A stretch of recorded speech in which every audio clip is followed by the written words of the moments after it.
Hello. Good afternoon, everybody. Everybody. I'm Andrew Robinson. This is Lee Catlin. We're with the Center for Nonprofit Excellence. Thanks for joining us today for this session on crisis communication. Just before we get started, I wanted to mention a few things that will help the meeting run a little smoother for everybody.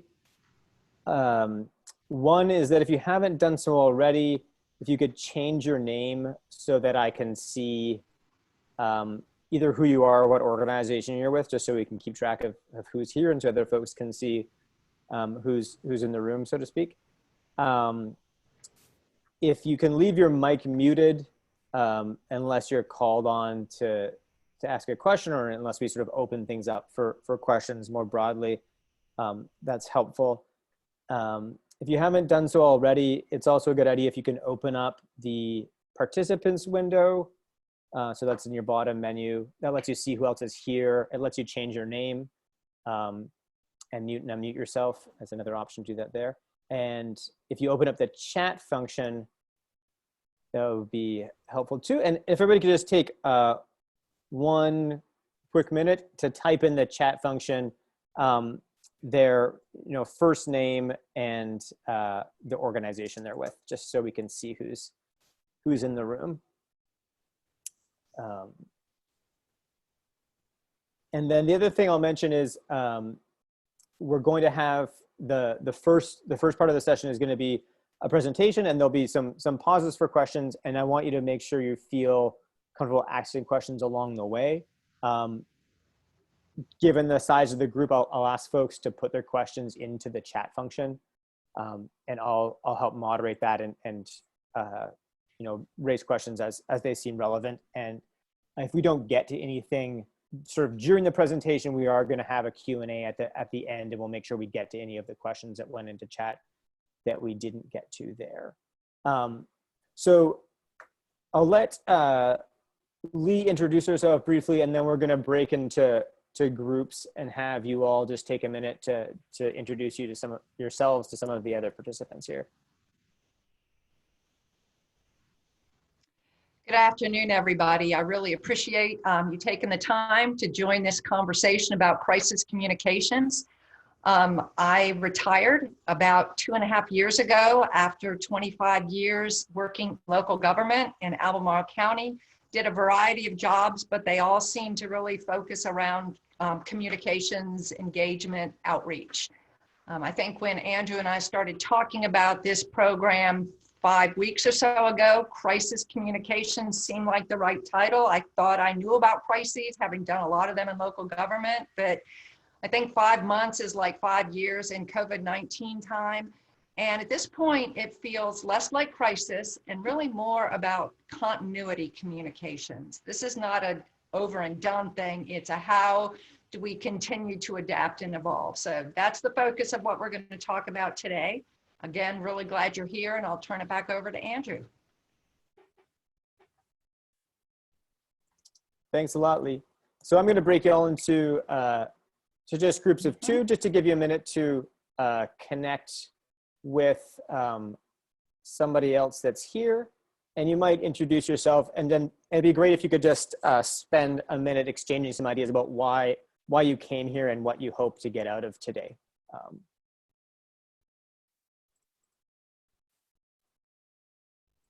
That should do it. So it should be in groups of 2 or 3, and I'll just give you 2 or 3 minutes to do that, and we'll see you back here in a minute.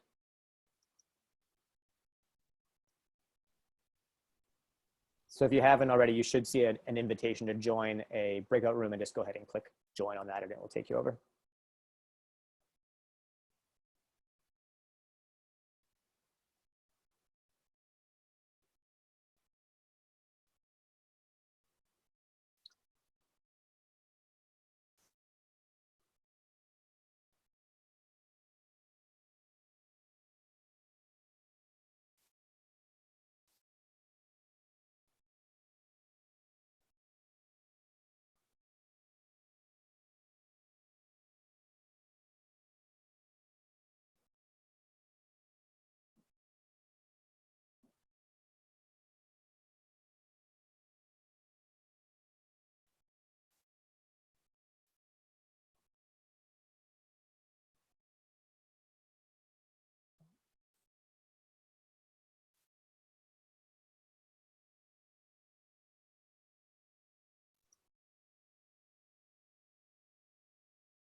going to give everyone that's still in a breakout room a minute to come back and join us here.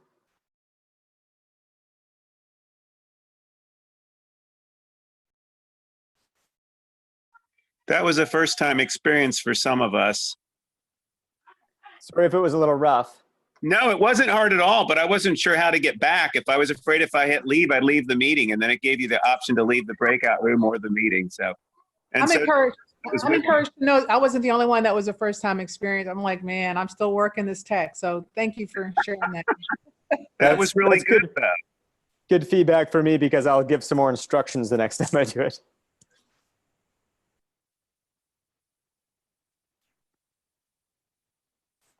So I see Lee's back, and she can take it from here. All right. Well, I learned something new in the breakout group. I hope you all had a little chance to chat as well, and that you will keep your observations going in the chat function. Andrew's going to keep an eye on that and bring those things to our attention when he feels like they need to, but let's go ahead and get started. I want to say, first of all, this is not going to be a how to do crisis communications. We are 2 months into this. And as I look around at those of you in the room, many of you are familiar to me, your organizations are familiar to me, you're already in the thick of it. This is really, to me, more of a diagnostic opportunity, more of a time to pause and take a breath from what I know are crushingly busy schedules, and just focus in on, in a self-assessment kind of mode, your strategic communications. How are they working? Where are some things working well? Where are some nuggets that you might be able to take with you to improve things? And hopefully it'll be a worthwhile discussion in that way. I think I want to pause, first of all, again, as I see everybody in the room, and start with a great heartfelt thank you. You all are doing an amazing, inspiring job out there. It is humbling, and I'm incredibly grateful for what you and your organizations are doing for the community my family lives in. So first of all, huge appreciation and shout outs to what everybody's doing. Maybe you all are a little bit like some of the organizations that I've been working with, and there was that frenzied activity at the beginning. It was like breathless and almost just total reaction. Then maybe for some of you, you felt like we got to a little bit of a status quo. It was uneasy, it was different, but we kind of figured out how to do some things, and it felt like maybe the pace became a little bit more manageable. It feels like we're going to pivot again. When you look at the reopening, you look at phased reopening, you look at all the different categories of things that can happen, and the decision making that's going to be within all of those phases for all of us. It kind of feels like we're ramping back up again for a period of a lot of change and a lot of constant need to communicate. So again, let's think of this as a pause, kind of a reassessment. And hopefully you will use your thought guide and this discussion to just make some notes to yourself about moving forward with communication. So having said that, and we are going to acknowledge in this training the uncertainty, the fluidity, the rapid change of things. And I'm going to exemplify that by hoping that I'm using the technology correctly. And let's go on. So hopefully everybody is seeing my screen. So what we want to do, focus on today. There are a lot of things we could do about communication. I wish I had 17 hours, but we don't. So what we're going to really talk about here is being visible, authentic, and intentional as we communicate our organization's value propositions in a changing world. It's about staying visible. It's about staying relevant. It's about staying in front of the people who you need to stay in front of when there is a lot of competition for that attention. Quickly, how we're going to go through this. You'll be happy to know we've already done item 1, the meet and greet COVID-19 style. So you've had a chance to form at least one relationship in the group. This is going to be in the form of 4 kind of best practice questions and some opportunities for chat breaks for you to reflect and share back. And you've got the thought guide that hopefully will give you a chance to work through this with me. And then, as Andrew mentioned, we're going to do a Q&A, and we're going to do any closing reflections that people might have. So, first question, first discussion area, what are your most urgent short-term and long-term communication goals? Right away, we have a definition issue because short-term and long-term used to mean different things. Short-term was maybe 6 months to a year, long-term was a year to 2 years. Now I think short-term is maybe a month, maybe 6 weeks, maybe less than that. But there's still the sense of what do we need to accomplish right now, and what do we need to accomplish a little bit later down the line, however that breaks out for you. And I think the idea of goals being still really important, not just react to the news of the day, not just react to the thing that's screaming at me the loudest, but what do I need people to understand, know, feel, or do as a result of my communication? If your goal is, I just want to communicate with people, that's not a goal. That's like a magical wish. And it's so squishy that you'll never really know if you're doing it or not. So you want the idea of thinking through the most immediate and then the longer term things so that you don't get stuck just in the immediate. You're also looking a little bit forward with your goals. If we think about what goals, what kind of things fall into that category of what do people need to know, what do they need to understand, what do they need to do, there's a certain level of the goals that are very practical. How are you keeping the trains running? How are you keeping the lights on? Those kind of things. So those are things like providing services, caring for employees, the things that were very much, I think, the focus in the early days of the public health crisis as things were just changing constantly. New decisions multiple times a day. As I said, maybe for some of you, it settled down some a little bit, but even if it did, it's probably going to ramp back up again. So there's a certain level of things that are about the practical. It could be, how do we stay connected to donors? How are we demonstrating fiscal responsibility? How are we reassuring clients about service availability? Are we keeping employees informed about protocols? You know, those are kind of the practical short-term things that you want to make sure that you're keeping an eye on. I think that as you're thinking about goals and you're thinking about the practical, we don't want to lose sight of the inspirational, because I think what can happen is that it can get disconnected from the mission and the vision and the values that have always grounded nonprofit organizations. And even in a time when there's a lot of practical information, you don't want to lose sight of connecting to those things that really inspire people about the work that you do.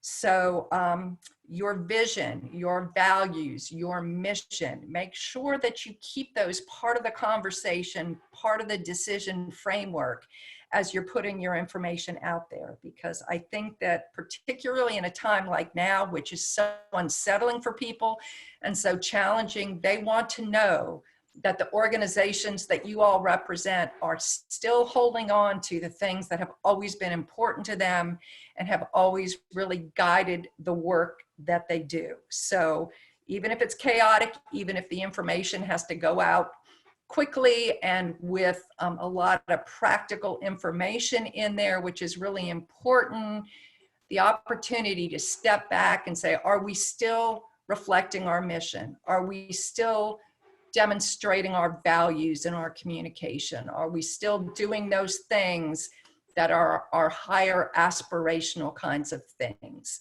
That might be more in the longer term kinds of things that you're wanting to keep an eye on.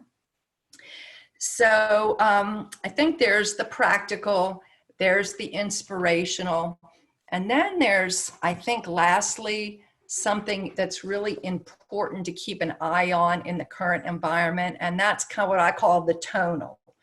Who is your organization being in the midst of this situation?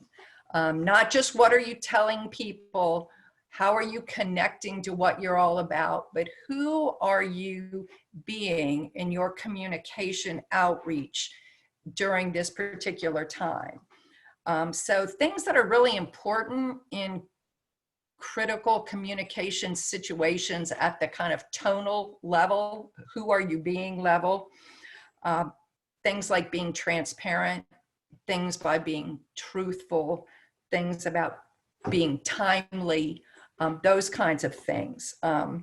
Tonal stuff in communication is a lot of times about show, don't tell, that you're not telling people that you are being transparent or that you're being authentic, but that you're demonstrating it in the communication that you're putting out.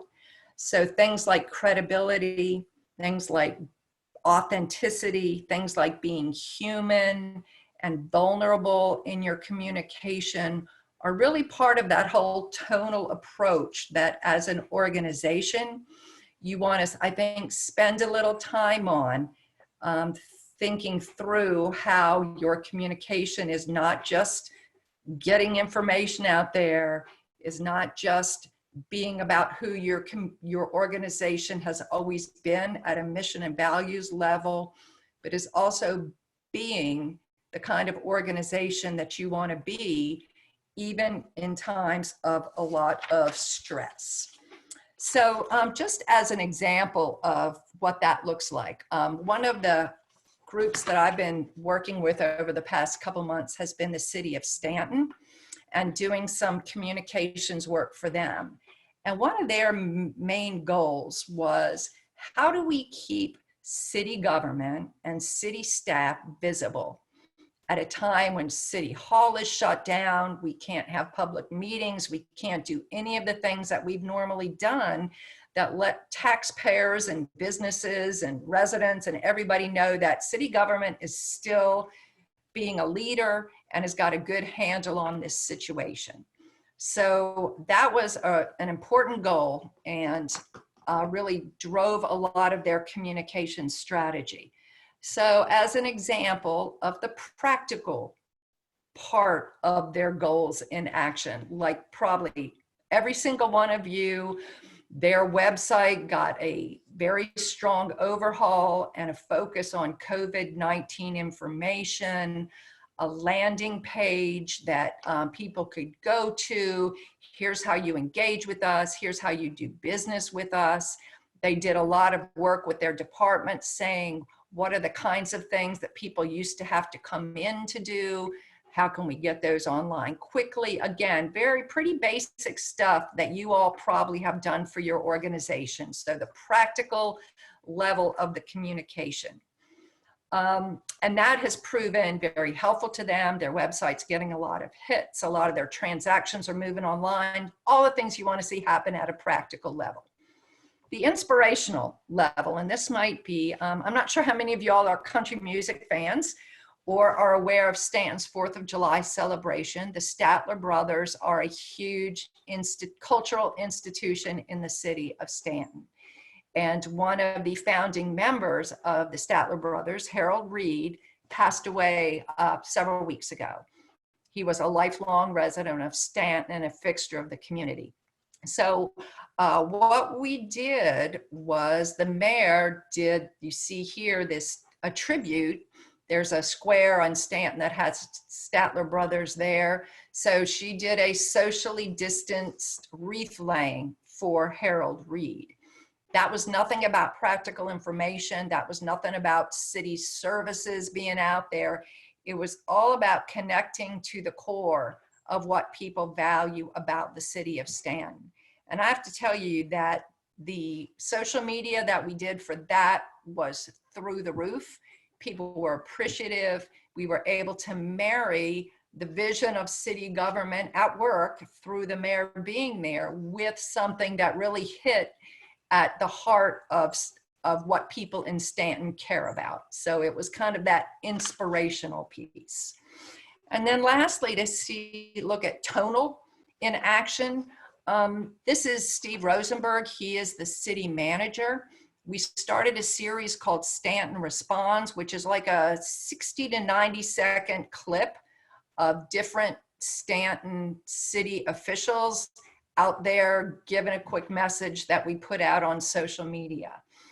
And I think when we looked at the tone of these things, there's a practical aspect to it, but a lot of it was about tone. We put him outside because outside is where it's safe to be right now. We didn't want to be in an office where we're telling people not to be. Put him in the middle of the city, so kind of he's visually in the context of the place that he's trying to represent, that he's caring for. He's in informal clothes.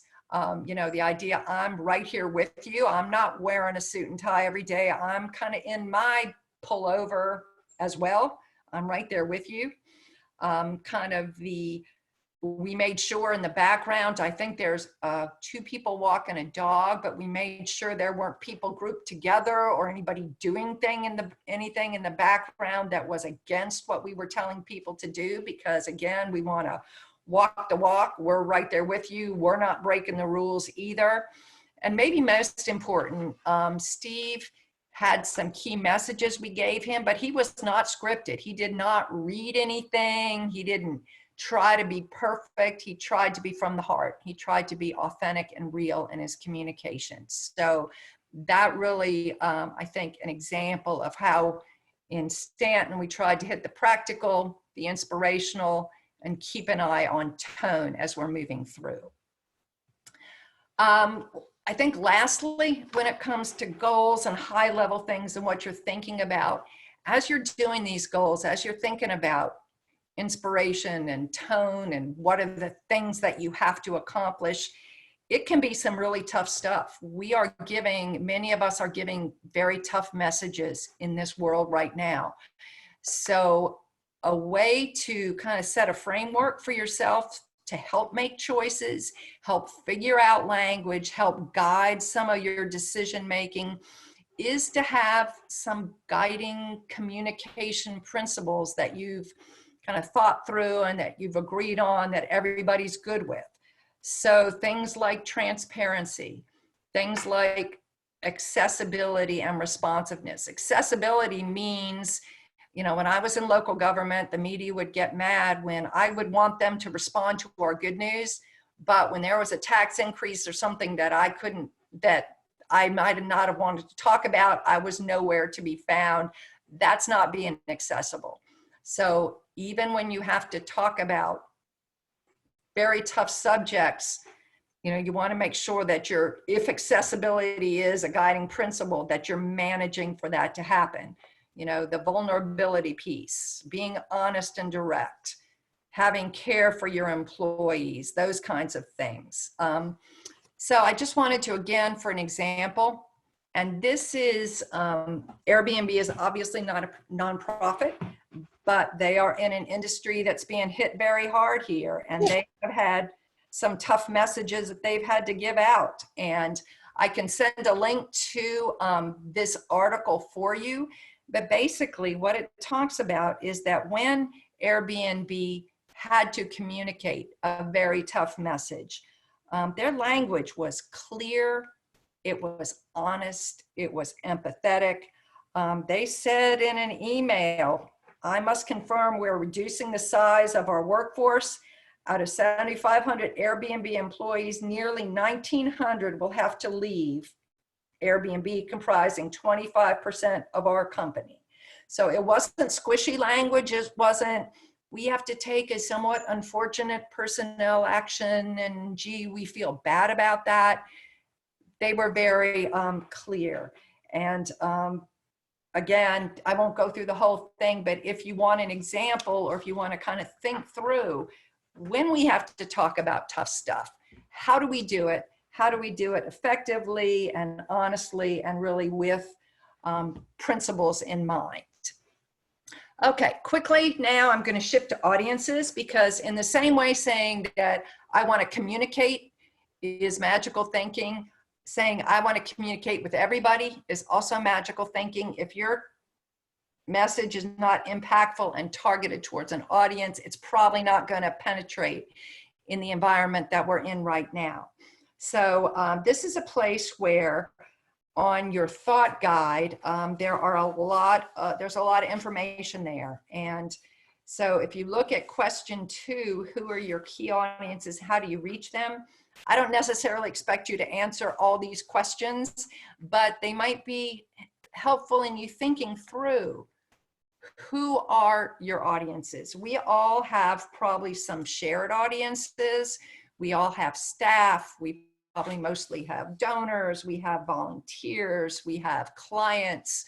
We have board members. We have partners, those kinds of things. But spending a little time and working through who are your key audiences. This is a time, I think, not to invent a lot of new key audiences. Gee, we've never really communicated a lot with them before. You kind of probably want to double down on the people who are already a part of your sphere, but this situation may have raised a whole new audience group in your mind that you hadn't ever really thought of before. So thinking through audience is important. What does your audience need to know? And I think I'm going to show you, we're going to go through this in a minute, but the idea that even though you've got some goals that are universal across all your communication, particular aspects or specifics about those goals are going to be more or less appropriate to different audiences. So you kind of want to put your communication through the lens or the perspective of who is going to receive this and what do they care about? What's important to them? What do they need to know? And how can I be targeted in the messages that I'm putting together to make sure that we address that? And then how do you reach them? Not all audiences get their information from the same sources. If your audiences are seniors as opposed to high school kids, as opposed to parents of young kids, you know that they all consume different sources. So looking at your toolbox of what are the ways that we communicate, and really being appropriate with what you're using for the particular audience and what you think that they need to know. So if we would then take a look at, this is called audience segmentation in marketing terms. You break them into groups that have common interests and concerns and issues, and then you can target your message more completely towards them. Yeah, I'm sorry. I just wanted to mention that I did add a copy of the thought guide that you mentioned in the chat in case people didn't download that earlier. It's there, so you can follow along. Great, thank you. So let's just say, I imagine for many of us, an immediate goal in this whole situation was we've got to demonstrate that we are creating a capable response to this crisis. We've got to show that we are managing things for this organization. That is our goal. So just for example, some audiences that may particularly that you would break down into: staff, your clients, your board, your donors. They all need to know that you are demonstrating a capable response to the crisis. But the nuances of what they all want to know about that is probably a little bit different. So staff is going to be thinking about, how am I going to do my job in these new circumstances? What are the protocols going to be? What am I supposed to do?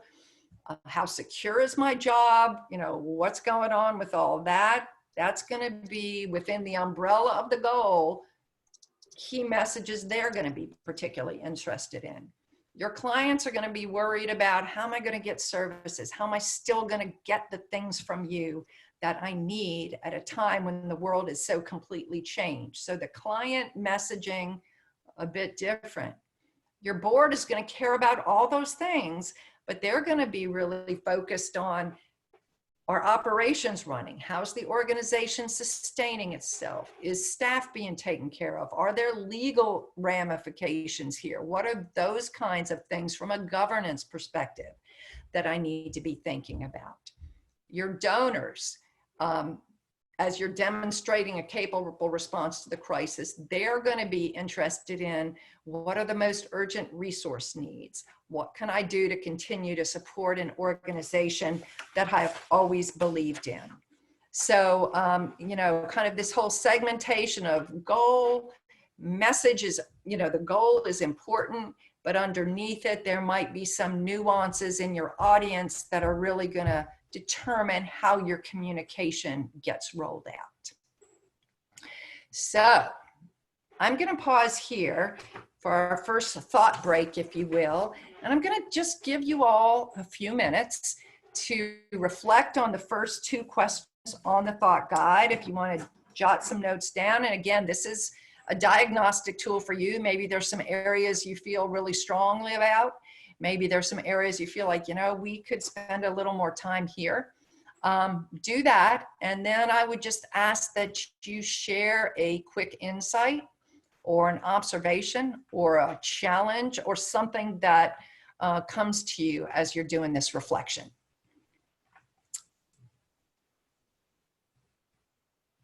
So I will go radio silent, give everybody a couple minutes.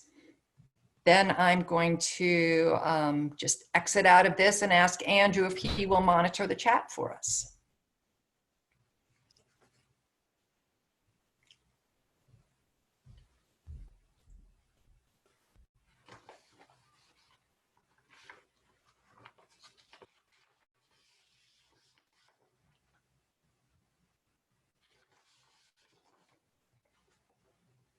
Just threw another copy of the chat guide in there for anyone who came in since I posted it originally.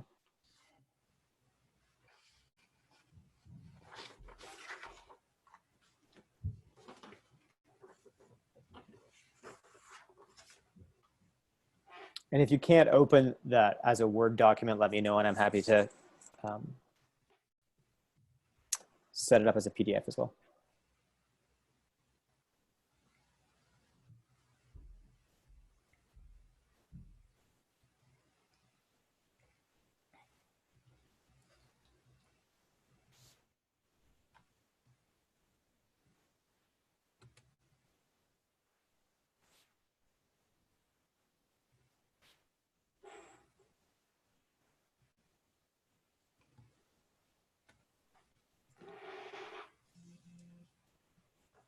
And this is a conversation, so I am fine with chat comments that say, I'm not sure I understood that, or I'm not sure I agree with that, or here's what's happening in my world.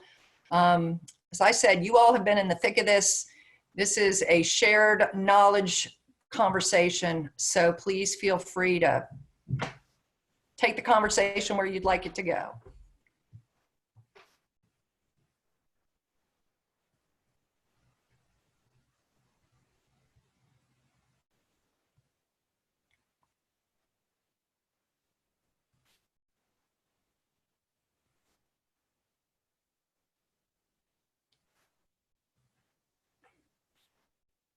Did you want us to put it in the chat, or did you want us to verbally? Go ahead. I think probably, Andrew, I don't know, you've done more of these than me with this size group. Would you think in the chat is the best way, and then we can all look at it, or what's your guidance? I think if you have a comment, you should feel free to just unmute yourself and speak up. It should be fine.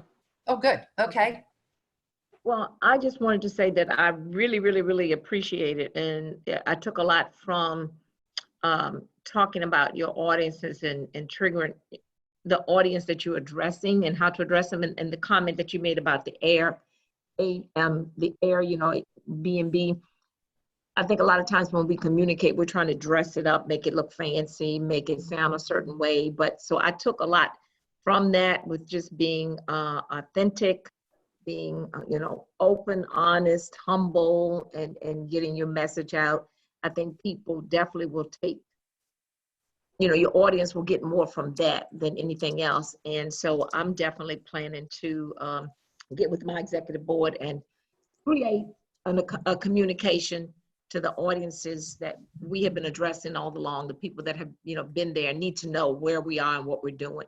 So I took a lot from that, and I plan to put that into practice. Great, I appreciate that.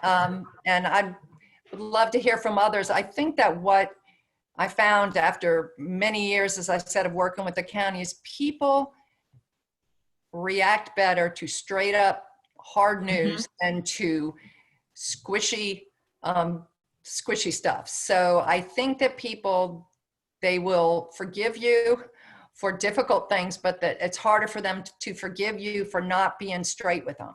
Yes. Employees and donors and clients and folks need to, in this environment, if there's any places of certainty that they can hang on to, they need to know that, I think, for their own decision making and the challenges that they're facing. Others. Thank you, Zelma. Appreciate that. You're welcome. I see the how might you recommend tone that is candid and empathetic. I think that's such an important balance, and it's not always easy to get it right. I think you can understand and regret the unfortunate situation that we're in and realize that there's a human cost to it, but still have to make hard choices.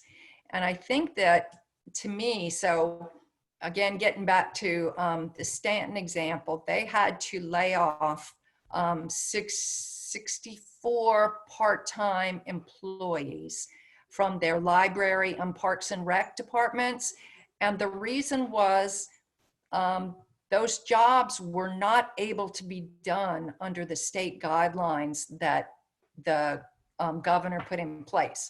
A lot of their workforce is teleworking, but if your job is to manage a playground and the playground has to be shut, it's very hard for you to do your job.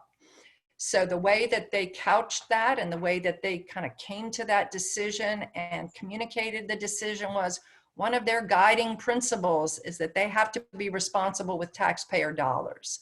So it did not align with their value of the best, of highest use and responsible use of taxpayer dollars to pay for work that just could not possibly be done. They carried him for a couple weeks, but once this became a month after month situation, they couldn't reconcile that with that guiding principle. But the empathy piece was they realized this was really challenging. So they didn't eliminate the jobs. They laid the people off. They're leaving the jobs there. And those people, as soon as restrictions lift, and there's another opportunity for those services to come online, those folks can reapply for the job right away. They connected them to unemployment. They tried to do the things that showed caring and concern, even though they could not justify keeping them in the jobs. So I wish I had a magic answer. It's a tough thing to balance. I don't know if others have had an experience where they've seen that at work.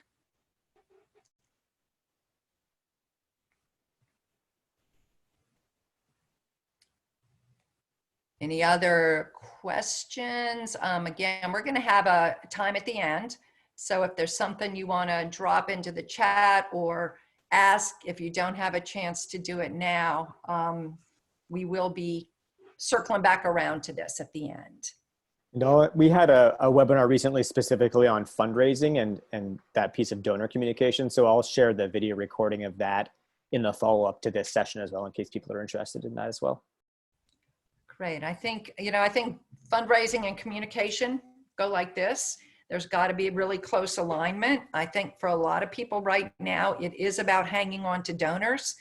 And even if the financial resources are not there right now, you want to maintain your connection to them. So how can you connect to and stay in front of donors who are financially stressed themselves? Definitely a whole topic of its own. So let me go ahead then. We're going to go back to and continue our slideshow.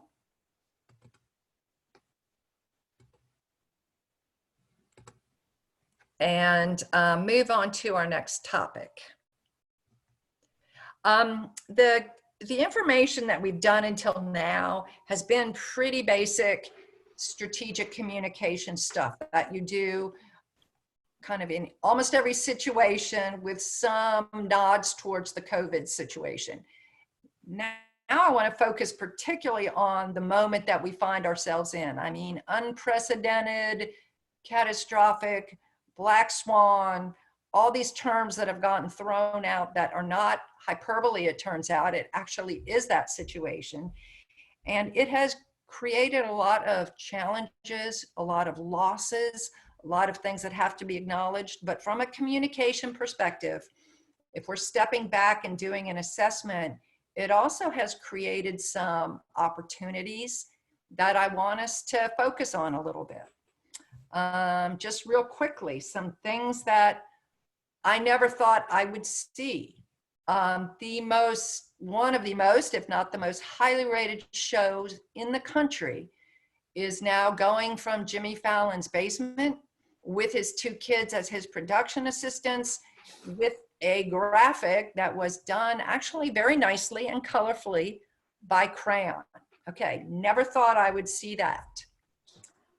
This is my personal favorite. Not sure how many Hamilton fans there are out there, but they did a Hamilton Zoom and they sang a song together. And this is the highest rated show, probably in the history of Broadway.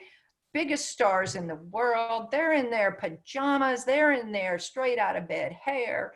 They're in their houses with funky backgrounds. That's how they are presenting their message. Disney.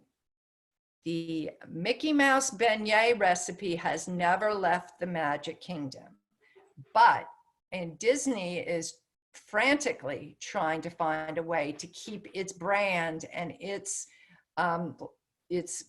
enterprise in front of people when they can't go to parks, they can't go to theaters, they can't go on cruises, they can't do the things that Disney's all about. Disney said, okay, you can't come to our magic, we're gonna bring our magic to you. And they have released several of their recipes that apparently are being really popular there. So Disney is opening up the gates and taking the magic out of the parks and putting it in people's houses. This one is my personal favorite. Maybe some of you all who have also were not smart enough to get to the salon right before things happened will recognize Kelly Ripa, you know, incredibly highly rated talk show, probably used to makeup, clothes, dress, the whole work. She's doing a great root watch. And like every week, she gets out and shows what's happening to her roots. Never thought I would see that either. So not suggesting that you do any of these kinds of things or that they were the right thing to do, but what this tells me is that there are no rules out there right now. So there is a tremendous amount of opportunity for how we can communicate and connect and message with the audiences that we want to do. So let's talk a little bit about opportunities and what those might look like and how you can take advantage of those. What is the new business as unusual? Really what I think we're seeing out there in terms of communication and how people are doing it, it is informal, it's personal, it's human, it's about creating experiences for people. It's about pulling back the curtain on organizations and businesses. It's about building community. So a lot of the things that you're seeing that people are doing that is communication is about giving people entree in a much more personal and unfiltered way than they have ever had it before. So for organizations that are small staff, small budget, could never really do the fancy glossy stuff that used to be what it was all about, this is right in our wheelhouse. You know, we can do simple, we can do low budget, we can do authentic from the heart, because that's what your organizations are all about. So if you think of goals and you think of audiences and you think of what you want people to think, believe, feel, understand about you, that can lead you, I think, towards some opportunities in this current environment that never would have been there before. The Stanton videos that we shot, in the old days, we would have thought we have to hire a production company, we got to be in a studio, we have to have the greatest sound, it's going to cost $1,000 a minute. That's what we have to do. Those videos were shot on an iPhone. Now, we did have a stabilizer and we had a lavalier mic. That was it. We had the editing software that somebody had, and that's how those videos were produced. And guess what? That is perfectly fine in today's environment. So while we can think a lot about what we don't have anymore, it's useful from a communication perspective to think about what possibilities there are out there. Freedoms have been gained and barriers have been removed for all of us in terms of how we do our jobs, how we do communication work. So I would encourage you to really take advantage of that. Adaptation and evolution in communication, as there is in anything else.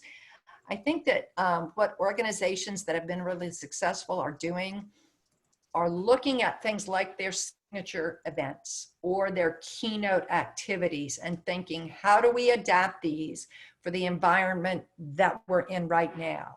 I'm not throwing this out here as something you might do, but as an example, a lot of organizations have lost fundraising golf tournaments this year. You know, they're gone probably, maybe not, maybe golf will still be okay. But, you know, if you operate and think that's not going to be able to happen in the next couple months, what becomes a possibility?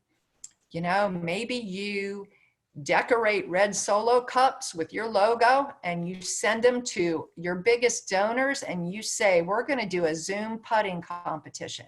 And we're going to, you know, we're going to ask you to throw your money in on something like that. You know, I don't want to make this sound simplistic or downplay the impact this is having on everybody, but I think people are looking to be engaged. They're looking to donate. So if you can find some ways to create an environment that uses opportunities, you may do a luncheon and your luncheon's lost.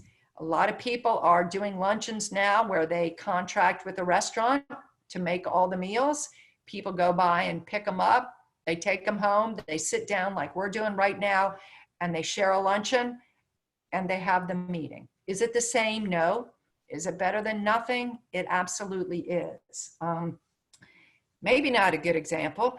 My son, who is here in town, he's in his early 30s. He and his buddies from around the country are putting their minds to great creativity and solving the big problems of our time by figuring out how to play beer pong on Zoom.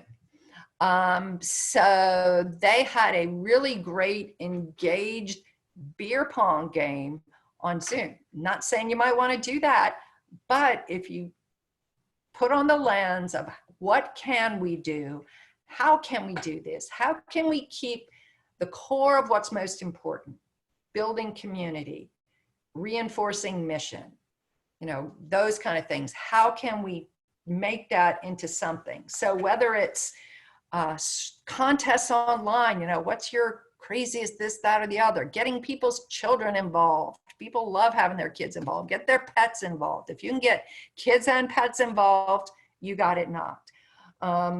You know, how can you drive engagement, interaction, communication in this environment where the rules pretty much are by the wayside in the ways of what we're used to doing that. Being your own media channel, you know, the days of thinking, gosh, I really wish the newspaper or the TV station or the radio would give us some attention. That was already kind of starting to go by the wayside with social media. But boy, is it wide open now for you all to be your own media. You don't have to wait for somebody to cover your news anymore. So opportunities, how do we do that? And then the most important thing probably, you may be holding your heads right now saying, doesn't this lady realize I am the person who does communications and I do 7 other jobs, and how am I supposed to do all this stuff? First of all, I'm not suggesting that you do it all. This is a thought exercise. I'm suggesting that you glean some things from it that may make sense for you, but also that you really focus on some discrete actions that can flow from your goals, from your audiences, from your opportunities into actually getting something out the door. There is a overwhelming nature of this event. You and your staff are overwhelmed. This is not the time that you're going to do a 15-point action plan on communication. That's not realistic. It's also a noisy communication environment. So you got to be real focused to break through and get your message heard. So prioritization and those kinds of things are really important. Starting internally is really an important focus here. You want to make sure that your staff and your leadership and your volunteers all have the messaging and are communicating for you. If you are one person and you have a staff of 4 more and you have a board of 10 more and you have a donor base of 100 more, you have just exponentially multiplied your efforts if they're all communicating the message that you are giving to them. So leverage your folks, make sure you're feeding them good, concise messaging, make sure that they know how to put it out there, make sure, so for example, copy and paste a great picture into a social media message, send it out. Ask people to follow you, like you, share you, all those kinds of things. Multiply your efforts to the extent that you can. Getting word out to clients obviously is really important. They need to know exactly what's happening, your partners, your community and supporters. Again, the idea that these are people that can amplify your communication. So use them in the way that you can get your message out to. And just little things like, is your website, is the front page of your website where nobody has to click through to get anywhere as accurate, up to date, and helpful as it can be. My husband and I were looking to order from a restaurant. We're trying to do that as much as we can, as I know a lot of people are. The website made it look like we could do that. And we tried to do it, and they said, no, our Facebook page has our up-to-date information. Well, that was great if you were following Facebook, but the website didn't have it. So just making sure all your methods are up-to-date, accurate, reinforcing your right message. Keeping your audiences updated proactively is important. And this is one where, again, the opportunistic way of scanning the environment, seeing what's being talked about up there, what's being talked about at the national level, what is Governor Northam talking about, how can that connect down to what you do in the community? Because people's attention is going to be focused on what they're hearing in the universe of communication. And if you can connect your messages to things that are already out there in that universe, you're going to get more power from your messages. So if you're thinking about the next couple days, the next week, what might be coming down the pike, what am I seeing that the city's doing, that the county's doing, that the state's doing, that's happening in the region? How does that impact my mission? And how can I connect my mission, my messages to the things that are in the larger conversation already? So I think just spending, I know schedules are so busy and they're crazy, but maybe you have a a staff person or two and a board chair or two and a donor maybe, or a small team that you already pulled together. Maybe you put 15 minutes every week or every 2 weeks or whatever on the agenda that's about communication. Where are we? What's our messaging? What messages are old and really can roll off? What messages are upcoming that we really need to start working into what we're doing? We all know a little bit more about phase one than we knew before. So are there phase one impacts that are going to make a difference to us? Phase two is coming. What do we understand might happen in phase two? When is the come back to work thing going to be, or the stay at home, work at home thing going to start to be loosened up? What does that mean? Though you want your radar out there, you want your communication spidey sense to really be helping you understand where your messaging needs to be going. And I think just as a closing thought before I give you another little exercise, part of what's really important as we all are in this tough time, as we're focused on the practical and the deadlines in this, the idea that you are integrating hope and resilience into your messaging, not being falsely optimistic, not being ignoring the reality of a situation, but that you are looking for the opportunities to be hopeful and resilient and demonstrate that in your communication. This is a picture of a guy who makes me cry every week. If you have not watched Some Good News podcast or show yet, John Krasinski from The Office, it's maybe 20 minutes he does once a week where he just focuses on good stuff happening and fun stuff and light and stuff that even in tough situations gets your gut. And if you look, I'm not sure if you all can read this quote that's on the slide, but basically this person says, it was risky. You put a lot of stuff together that could have gone wrong. And guess what? I bet some of it did go wrong, but the takeaway was it paid off in my heart and it made me feel something for you. And for all of us in our organizations, ultimately for our communication at the end of the day, if somebody says that, you have done your job. So I am going to give us another quick opportunity to go back to your thought guide and really spend a little time on questions 3 and 4, which are the opportunity questions. And your action plans. What are a few things you can do well?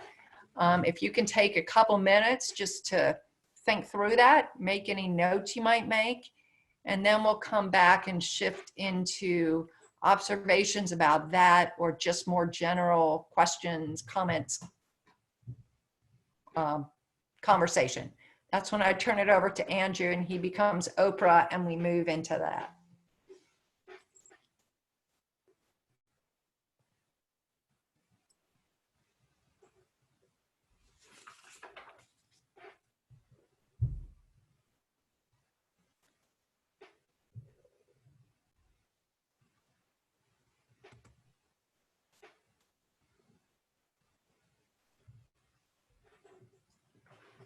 And again, I think people should feel comfortable just unmuting themselves and jumping in if they have something they want to share with the group.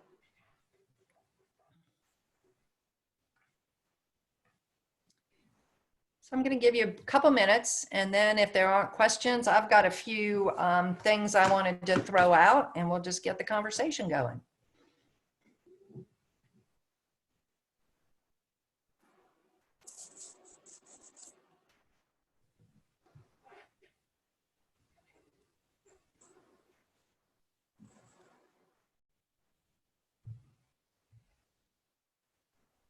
I just have a quick question in reference to the fundraising webinar that you posted, Andrew.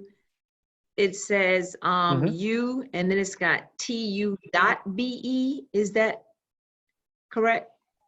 It's not YouTube forward, it's tu.be. I'm gonna, Because I think I just copied it and pasted it, but I'll double check. Okay. Yep, that works. Okay, so it's utu.be and then EMRO. Okay, because I definitely want to watch that. Thank you. You're welcome.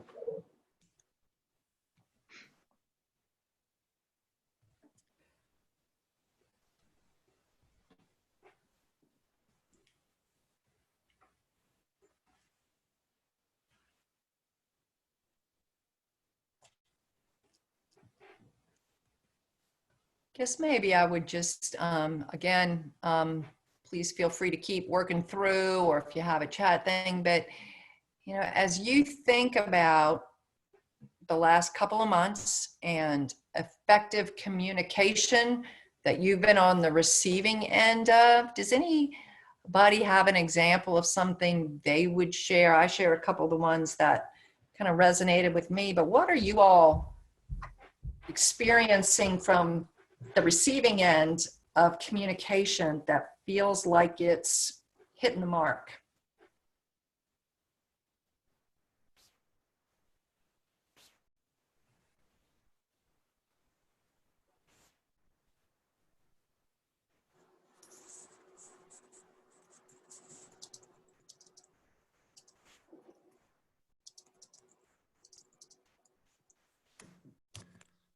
I would just say part of it is trying to figure out how to be authentic, but not how to, remind people that we're in a crisis.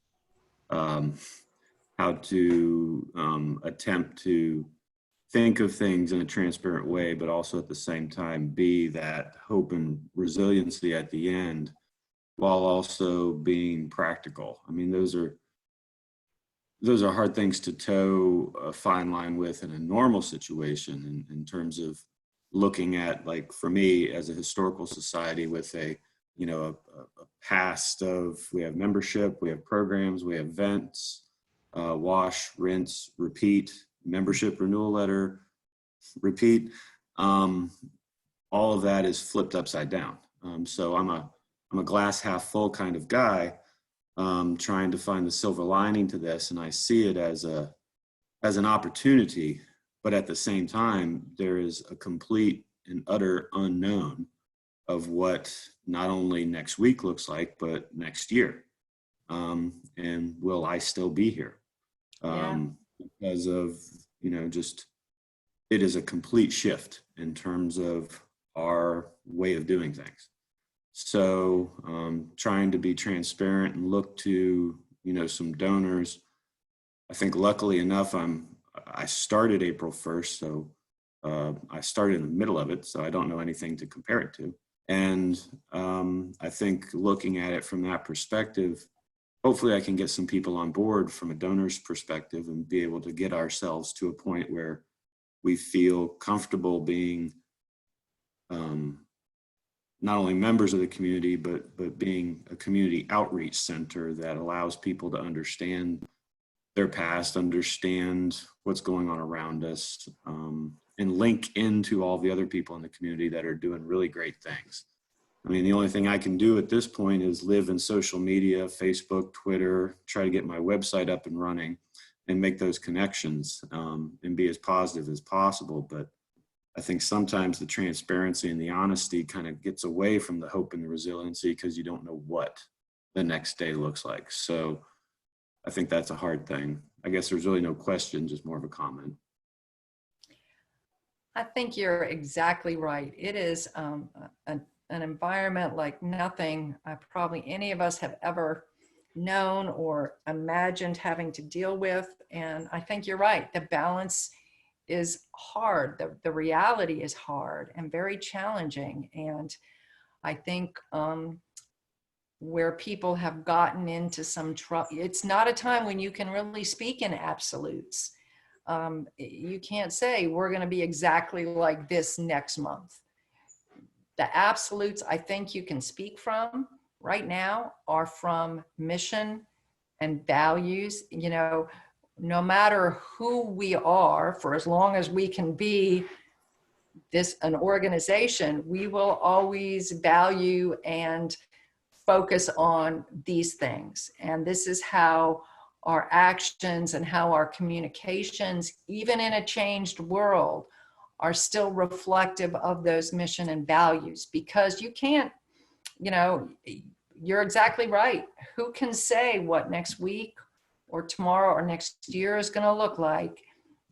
But you do want to be able to speak with some certainty about some things. And I guess what I've seen is for organizations coming to their core, coming to their fundamentals is really about the only place where there is some certainty. The Historic Society, I imagine, in whatever form or fashion it may need to take for survival, will always value certain things.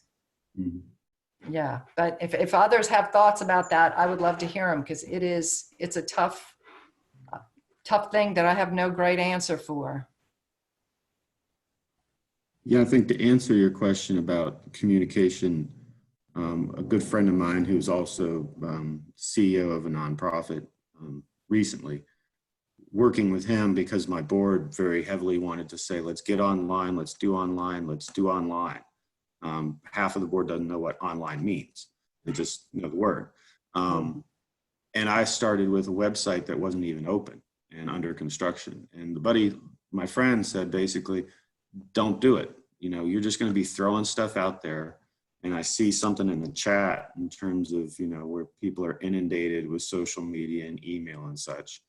Just don't go there yet, but prepare, because this is going to be a long-term thing. And that if you can plan and focus on what your core mission is, and then get something out there that's thoughtful and thought out, as opposed to just reactionary. There are plenty of people with lots of money and lots of online presence right now who are going to go out there and do it. And they're going to take up all the bandwidth. But the little things you can do to be authentic and real, I greatly appreciate that, you know, getting the iPhone out and doing an interview. I'm in the process of interviewing a lady who wrote an article about the 1918 Spanish influenza in Charlottesville. So just using that as an example, you know, whether it's prescient or whether it's, maybe giving us an idea of what the next few months might look like, I don't know. But at the same time, it comes back to our core value. History is important. If you don't know it, then you tend to repeat it. So, that's all we can do is put that information out there and say, this is what we know, or this is what has happened in the past. And take it and do something with it. Right. Thank you for your thoughts. I appreciate that. And you mentioned the chat, and I do see the comment about only putting out necessary communication because there's just such a flood and a tsunami of information. And I think that's a really good thing to think through. I think with Stanton, what we found early on is we were just doing every day, okay, here's a press release, and it just got ridiculous. So we had to set a cycle in mind, and kind of just because news is new doesn't mean it has to come out immediately, because we would end up putting something out and an hour later it had changed. So to the extent that you can take a breath and figure out a cycle of timing that makes sense, I think your communication is going to be more impactful if people see that its value, and you diminish its value if it's the 15th email that they've gotten from you in 3 days. So I think grouping information together, really pushing very hard on whether something is timely or even on whether it's newsworthy. I think for us, it's a discrimination process of really thinking through in a very careful way. Something might make a great Instagram picture. You know, Instagram's visual, so it's pretty quick and easy, low bar, put it out there, but it may not raise to the level of a website item or a newsletter post or a press release. So you kind of want to triage these things of, this is kind of interesting, but it's not something that's going to make the top level of our communication.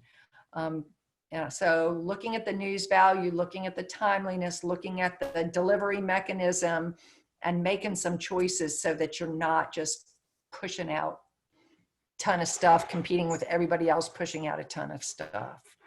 Have others used some strategies about how to manage their flow of information that they think's been helpful? Hey everybody, this is David from Shenandoah National Park Trust. I recently as well, kind of like Tom was talking about before, just joined on, and so we've really dived into a pretty robust communication strategy. Obviously it's changing a lot, and so for us, creating a really dialed in editorial and content calendar really helped, so that, as Lee was saying, you don't deviate too far. And it really helps with that level of burnout. And I think too, as communications directors or people in charge of that, it's easy for us to burn out too, right? So I think really, scheduling things out, making sure that, as Lee was saying, the breaking news, it doesn't need to be shared in this larger capacity, but making sure that people know and are in the loop. And really, it's been a good time for us, at least, to rethink our website design, how we're merging audiences right now. As Lee was also saying before, we've been working on, how we are leveraging our newsletter and just kind of grouping some communications and creating that triage. So, yeah, it's been an interesting time, but I think the other side of it, if we're talking about that burnout, it's like thinking about us as an organization too, and the people you work with, staff as well. So just trying to keep that feedback loop in mind as well. Great, thank you, David. Sure.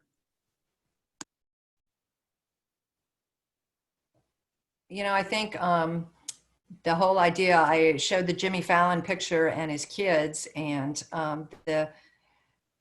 the whole idea that now there's a cadre of resources that maybe we had never tapped on. If you are getting burned out on your social media, I guarantee there's a college student or a high school student or an elementary student, because they can all do it now too, who could be somebody who can help bring some freshness, and as long as they're willing to work within the guardrails of what's appropriate for your organization, having some folks who might not normally be part of your team. People are looking for stuff to do. People have skills. This is, again, if there was ever a time to outsource in a really different kind of way some of the things that maybe you're not as comfortable with, or you don't have the time for, or you can't be running around with an iPhone getting video of a bunch of different stuff. I've seen organizations that have really used this opportunity to pull back the curtain, if you will. For those of you who have venues like Shenandoah National Park or the Historic Society, you have collections, things that people have never seen before, you get to see now, or experiences that you've never had before. We're going to let you do that. It's kind of like the Mickey Mouse ear beignet thing. What has always been off limits is now coming to you. I think sitting down and really thinking about what have we got, what's our inventory of experiences or venues or things that we can use to keep people, because what we really want to do, I think right now, is keep people connected to us, stay relevant to people. We are still valuable, even if our connection to COVID-19 is a little tenuous. We still are valuable and deserving and need to be on your radar screen. All right, other thoughts, questions, comments? Yeah, Lee, I have a question for you. And or maybe anyone else who's done this, but I'm wondering how much room there is and kind of the parameters around pushing out like greater ways to educate yourselves or people in our community about. I work at the Haven, which is a day shelter for folks experiencing homelessness, and it's been kind of an interesting like catalyst to talk about, like, you know, you can't shelter in place, right? Or you can't quarantine effectively if you don't have a home. So I'm not really sure, like, kind of the etiquette around pushing, you know, people to maybe think more critically about these issues, especially during this time, and educate themselves, and yeah, like what the kind of parameters around that would be, since, you know, I'm not a policy analyst and don't want to act like I am, but I do feel like it's a good opportunity to kind of, you know, dial into those things a little bit more. I think that's a great point, and I'll jump in for a minute, and then I'd love to hear what others have to think. I think you're exactly right. There's a place between balance, like a lot of things we've talked about. You don't want to appear to be exploitative. You're taking advantage of a situation to push your cause forward. At the same time, it feels like this public health emergency has been the great equalizer of all equalizers in terms of how broadly the impact and the pain and the fear is being felt. People who probably have been untouched by many other crises, this one is hitting pretty close to home. So I think it is an opportunity to draw some connections to your cause. One of the groups that I work with is Foothills Child Advocacy Center. They deal with child sexual assault. That is always a tough topic and hard to get in front of people. It's uncomfortable for people. This is a situation where children are stuck at home, often with their abusers, and they're separated from many of the reporting and monitoring people like schools and daycare who normally help them out. So this is a real crisis moment for that organization. So it gives them an opportunity to talk more broadly in a very legitimate way, but to people who normally might disassociate or shy away from a tough topic. So I think you do have to approach it carefully. You don't want to say, hey, look, this is what we're all about in COVID. But you know, you also don't want to lose the chance to take advantage of what you can in the situation. Have others had some experience with that or thoughts on it?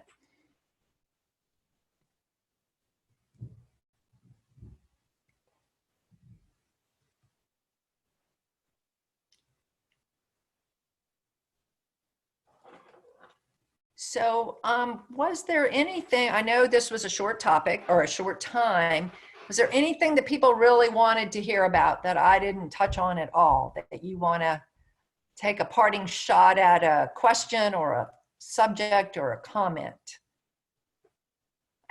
Andrew, I see that you are wanting to get people to do the evaluation. Did you want to jump in on that? Yeah, I'll just mention it. I noticed there was a few people slipping out. So if you have a chance before you leave to fill that evaluation out, I would really appreciate it.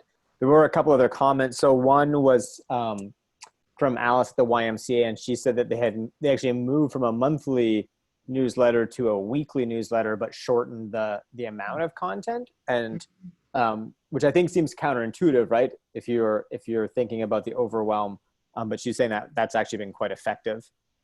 I don't know if you have any thoughts specifically about that example. Yeah, I think people can only take in so much, and digestible bits more frequently make a lot of sense to me. I see from David, I love this idea of the park together. People are finding partnerships and synergies that they probably never before really saw for themselves. And so as you cast your net and you're thinking about your partners, go beyond the usual folks and think, who do we have an affiliation with? What's a common interest? What's a mutual thing that we can coalesce around? Because 2 or 3 or 4 organizations pushing something is a whole lot easier than one trying to make it happen. So again, I think people are approachable now. I think people are looking for their own ways to build bridges. So this is definitely a time. And maybe David, you could just mention real briefly your experience, because it sounds like it worked really well. Certainly. Yeah, we were trying to figure out a way, it goes to the point that Lee was talking about before. in terms of getting out in front of things and making sure that we remain visible, kind of like what Disney is trying to do with the beignets, I guess, which is nice. But we created a series called Park Together. And really it just started as, you know, it was an interview with one of our park rangers. But then we kind of tried to think about, you know, there are other people who are struggling right now. Artists and former artists and residents at Shenandoah who have their own work, musicians and others. And frankly, you know, local businesses, a lot of people are struggling right now. So how do we help facilitate a connection through Shenandoah? And so we created this kind of mutual partnership in this series where these artists were all able to showcase their work and tell their stories about how they experienced the park virtually. And we were able to do Instagram lives. We were able to do workshops throughout the week. You know, one of them was kind of this almost like a Bob Ross kind of, you know, painting of the park. It was live. It was a lot of fun. And so people connecting here in Virginia, from up in New York, you know, a number of places. And it was just, it was a really nice outside the box way that, you know, we were able to connect people to the park while they're at home, while the park is temporarily shut down. And now, you know, we're going to be continuing it in a way where we're, you know, I've always wanted to create a brand, almost like a brand ambassador program where we have creators who are able to do a takeover for us for a week. And it alleviates some of the pressure for me to push out content where they're able to share their photos or their films. So it's a mutually beneficial thing where we're able to support their work. People can donate to them as well. So. Great idea. I love that. Love that. Yeah, I would say as people are thinking on the calendaring idea, as you're looking ahead into end of May, June, July, August, what are the normal things that happen then? How can you adapt without knowing exactly where things are going to be? The thought process already of how can we make something happen on signature events, even in the worst case scenario. The proactive thinking is a really great approach. One thing that I really appreciated with both David and Ocean's examples is that I think insofar as COVID is something that affects everybody, I think we all also recognize the way it's affected different populations and different communities really unequally and really inequitably, and sort of highlighting those things. So it's nice to see examples where organizations are taking this opportunity to sort of raise up that aspect of things and say, hey, look, folks, everyone's paying attention right now. And here's the community that we serve is really being hit hard by this. Or in David's example, saying, we know that, you know, the park isn't probably going to stop existing because of this, but we can help out other folks that are in need. So that's a nice example of collaboration and sort of cutting across those lines and keeping equity sort of in the forefront as we make our responses and move forward in this situation.